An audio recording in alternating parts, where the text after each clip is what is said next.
দাঁড়াও। আরে আরে বুঝলাম না, আপনি কে? আমি কে সেটা তোমাকে পরে বলছি, আগে বলো এই মেয়েটাকে নিয়ে কোথায় যাচ্ছ তুমি? আরে একটু অসুস্থ হয়েছে, ডক্টরের কাছে নিচ্ছি। দেখে তো কি ব্যাপার, এ তো আমার কলেজ স্টুডেন্ট প্রিয়া। এই তুমি আর কে হও, আর ও তোমার কে? আরে আমি ওর ফ্রেন্ড লাগি, ফ্রেন্ড। ফ্রেন্ড? তোমাকে তো আগে কখনো দেখিনি ওর সাথে। আরে আমি অন্য কলেজে পড়ি। কেন অন্য কলেজের স্টুডেন্টকে আরেক কলেজের ফ্রেন্ড হইতে পারে না? আরেক কলেজের ছাত্রীর সাথে আমরা ফ্রেন্ড। এক কলেজের স্টুডেন্ট আরেক কলেজে ফ্রেন্ড হতে পারে না, এটা ঠিক আছে, কিন্তু আমি যতটুকু পিয়াকে চিনি, পিয়ার আশেপাশে আমি তোমাকে কখনো দেখিনি। সত্যি করে বলো, আমার তো মনে হয় এর ভিতরে কোনো ঘাবলা আছে। সত্যি সত্যি বলবা? আরে ঘাবলা আছে মানে আপনি কি মনে করতেছেন? হ্যাঁ আরে আরে আপনি না জেনে না বুঝে কেন থাপ্পড় মারলেন? একটা মেয়েকে আমি হসপিটালে নিচ্ছি আর আপনি আমাকে থাপ্পড় মারলেন। ছাড়ো ওকে, ছাড়ো। অসুস্থ, ওকে টেক কেয়ার করার জন্য আমি আসছি। এবার সত্যি সত্যি বলবা নাকি থানায় নিয়ে যাওয়ার ব্যবস্থা করব? আর তুমি কি ভেবেছো আমি কিছু দেখিনি? তাহলে শোনো,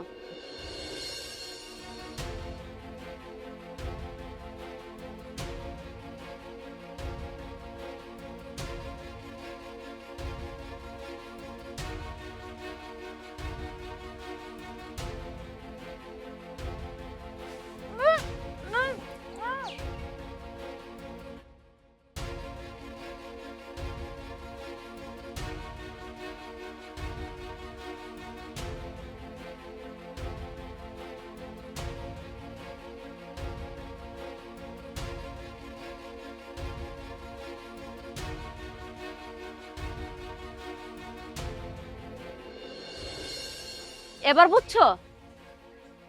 আর তোমাদের মতো ধান্দাবাজ ছেলেদের আমার খুব ভালো করে চেনা আছে।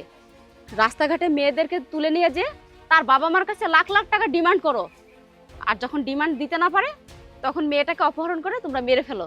দেখুন আপু, আপনি ভুল ভাবতেছেন। আমি কোনো কিডন্যাপার নই। আসলে আমি ওকে কলেজ লাইফ থেকে ভালোবাসতাম। আমার বন্ধুকে দিয়ে প্রপোজ লেটার পাঠাই, ও অ্যাকসেপ্ট করে না। যার কারণে রাগে ক্ষোভে আমি এটা করতে বাধ্য হয়েছি, যেন ও এভাবে না পেলেও ওইভাবে যেন ওকে ঠিকই আমি পাই। তাই আমি চেয়েছিলাম ওর জীবনটা নষ্ট করে দিই। এই ছেলে, তুমি যে ক্ষমা চাইছিলা এ পর্যন্ত ঠিক আছে, কিন্তু তুমি যে কাজটা করছো এই কাজটার জন্য তোমাকে অবশ্যই পুলিশে দেওয়া উচিত। আর আমি এখনই পুলিশকে ফোন করছি, পুলিশ এসে তোমাকে নিয়ে যাবে, আর থানায় যা বিচার হয় তাই হবে। দেখুন আপু, আমাকে প্লিজ পুলিশে দিবেন না। আমাকে এবারের মতো ক্ষমা করুন। আমি আর জীবনে এরকম একটা কাজ করব না। ফার্দার কখনো যেন পিয়ার আশেপাশে তোমাকে না দেখি। এখন আমার চোখের সামনে থেকে চলে যাও, যাও বলছি। প্রিয়া, তুমি ঠিক আছো না? হ্যাঁ ম্যাম, আমি ঠিক আছি। আচ্ছা ঠিক আছে, তুমি তো এই অবস্থায় একা একা বাসায় যেতে পারবে না। চলো আমি তোমাকে বাসায় দিয়ে আসি।